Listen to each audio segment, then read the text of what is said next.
mga kababayan, kung titingnan nyo, may nakita po tayong balita na kung saan mga kababayan, pasimple pong binanatan ni Ted Filon. Ito po mga kaalyadong senador ni Sara Duterte at maging etong si Sara Duterte mga kababayan. Kasi nga naman, kung walang kinakatakutan ito pong si Sara Duterte sa issue po ng impeachment mga kababayan, bakit kailangang agad-agad na gustong ipadismiss ng mga kaalyado ni Sara Duterte ito pong impeachment mga kababayan ni Sara? Ang isa pa dito, mukhang takot na takot mga kababayan etong si Sara Duterte na harapin yung impeachment laban po sa kanya. So ngayon, pakinggan po natin mga kababayan ito pong sinasabi ni Ted Filon about po dito kay Sara Duterte. Ano po? So ngayon, i-play na po natin. Sino man po sa inyo, sa Vice Presidente, kung kanyang masasagot ito at maibabangon niya ang kanya pong dangal at pangalan dito sa mga aligasyon na ito.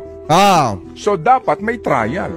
Tama. Hindi yung, diba, iiwasan mo, ayaw mo na magkaroon ng trial.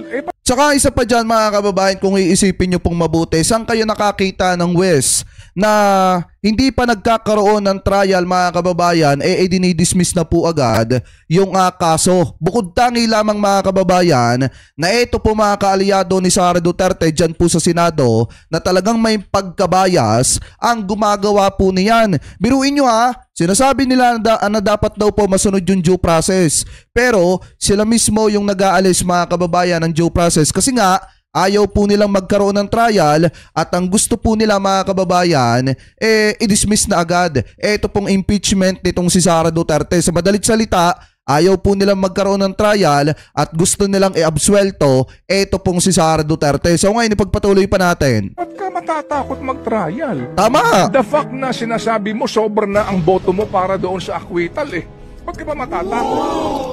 Hindi ba? Matatakot ka kasi baka mag-iba ang ihip ng hangin kapag nakita ng taong bayan na may basihan. Tama! Okay? Na may basihan? Question mark. Di po ba? You know what I'm saying?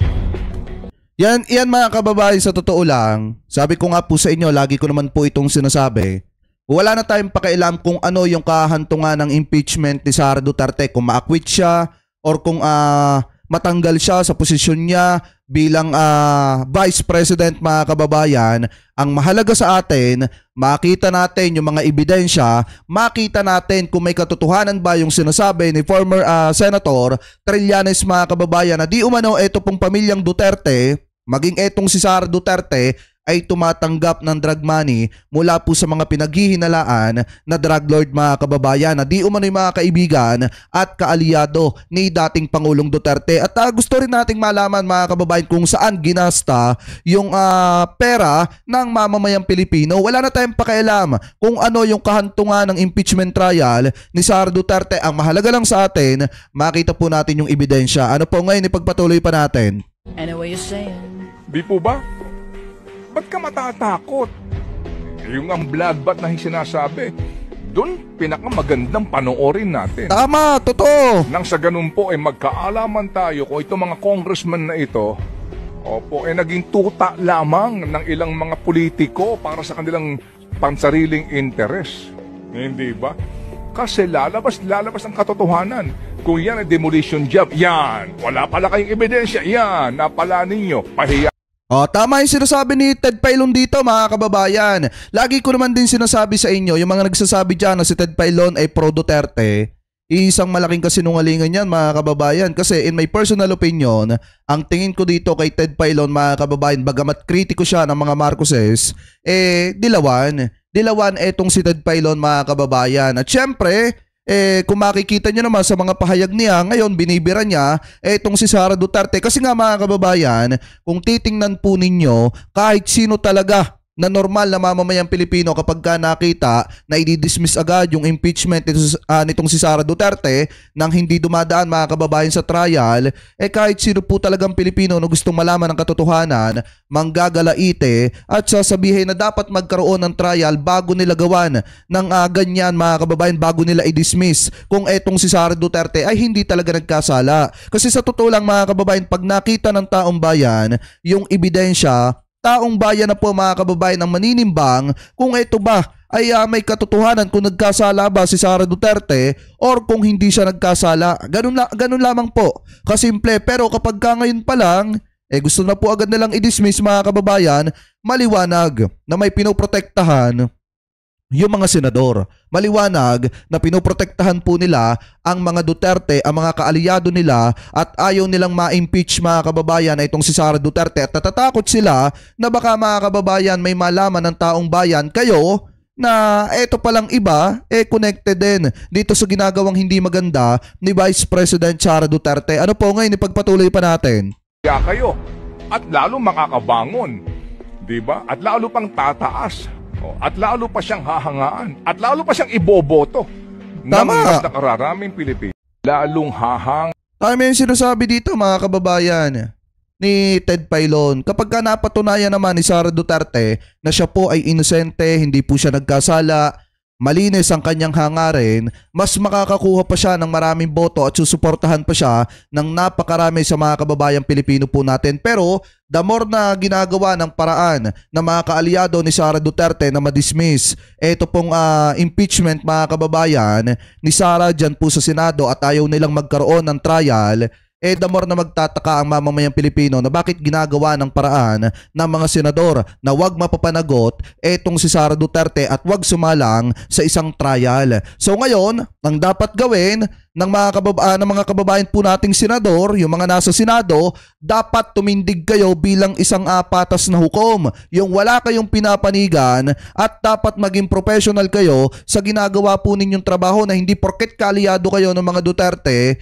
papanigan nyo na po agad si Sara Duterte at hindi nyo ay susundin ang sinasabi ng mamamayang Pilipino na magkaroon ng trial. So ngayon, kung pagbabasihan po natin, etong sinasabi mga kababayan ni Ted Pailon, talagang totoo po ito. Kasi nga naman, kung hindi magkakaroon ng trial, paano natin malalaman kung nagsasabi ng totoo yung mga kongresista natin? Paano natin malalaman kung nagsasabi ng totoo etong si Sara Duterte at kung siya ba talaga ay nagkasala or hindi? Kaya much better, dapat magkaroon po talaga ng trial mga kababayan. Ano po? So kayo, ano po ang komento ninyo mga kababayan hinggil po dyan sa sinasabi ni Ted Pailon na kung walang kinakatakutan etong si Vice President Sara Duterte at yung mga kaalyado po niyang senador, bakit hindi magkaroon ng trial at wag nilang pangahasan na subukang i-dismiss yung impeachment mga kababayan nito pong si Sara Duterte. So comment below na lamang po mga kababayan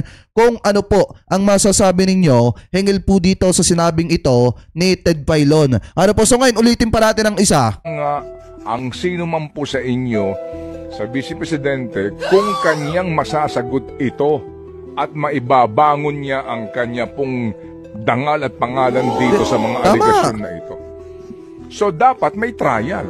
Hindi yung diba, iiwasan mo, ayaw mo na magkaroon ng trial. Ba't ka matatakot mag-trial?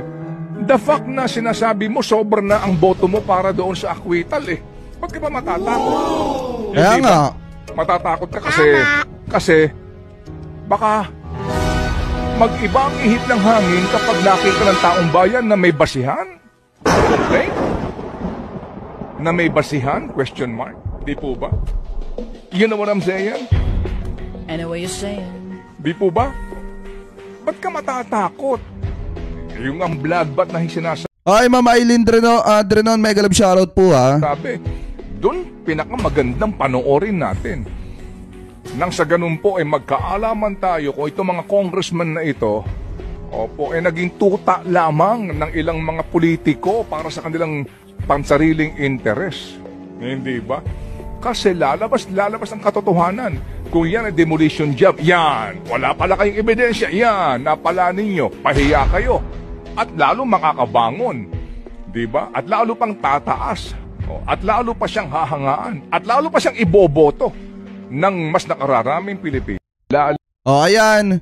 Napakinggan nyo naman ng buo. Ipinakinig ko sa inyo ng buo yung sinabi ni Ted Pailon. Yung mga nagsasabi dyan na pro Sara Duterte, pro Duterte, si Ted Pailon mga kababayan, hindi ako naniniwala dyan. Kasi hindi sasabihin ni Ted Pailon yan kung siya ay pro Duterte mga kababayan. Alam nyo naman yung mga pag-iisip at utak ng mga sumusuporta sa mga Duterte kahit mali na, didepensahan pa mga kababayan at hindi yan ginawa ni Ted Pailon. So ngayon kung titingnan ninyo, tama po yung sinasabi dito ni Ted Pailon na kung gustong patunayan ni Sara Duterte ang kanyang sarili mga kababayan, sa mga kababayan Pilipino po natin, sana hayaan ng mga kaalyado niya na magkaroon ng trial dahil kung siya naman ay mapapatunayang inosente, mas makakakuha pa siya ng maraming suporta at maraming boto sa mga kababayang Pilipino po natin.